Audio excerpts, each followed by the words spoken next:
Hello guys, আসসালামু আলাইকুম। আশা করি সকলে ভালো আছেন।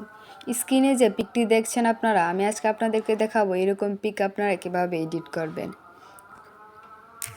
এরকম পিক এডিট করার জন্য আপনি প্রথমে প্লে স্টোরে চলে যাবেন। প্লে স্টোরে যাওয়ার পর আপনি সার্চ বাটনে ক্লিক করবেন। ক্লিক করার পর আপনি এখানে সার্চ করবেন সুইচ লাইট মোবাইল, এই লেখাটা লিখে সার্চ করবেন। তারপর আপনি এই অ্যাপসটা ইনস্টল করে নেবেন। এই অ্যাপসটা ইনস্টল করে নেওয়ার পর অ্যাপসটা ওপেন করবেন।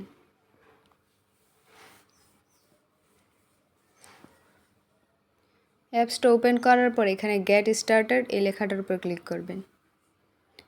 এখানে ক্লিক করার পর আপনার সামনে অনেকগুলো পিক চলে আসবে। আপনার পছন্দের মতো একটি পিক সিলেক্ট করে নেবেন। ধরেন আমি এই পিকটা সিলেক্ট করে নিলাম। এই পিকটা সিলেক্ট নেওয়ার পর আমি এখানে ক্লিক করলাম।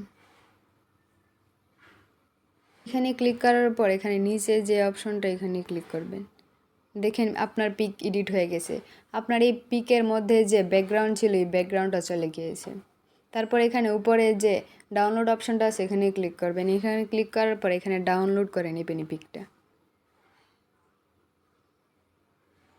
তো এইভাবে আপনি একটি পিকের ব্যাকগ্রাউন্ড চেঞ্জ করতে পারবেন। যদি ভিডিওটি ভালো লাগে একটু লাইক দিবেন, আর আপনি যদি আমাদের চ্যানেলে নতুন হয়ে থাকেন তাহলে অবশ্যই চ্যানেলটি সাবস্ক্রাইব করে দিবেন।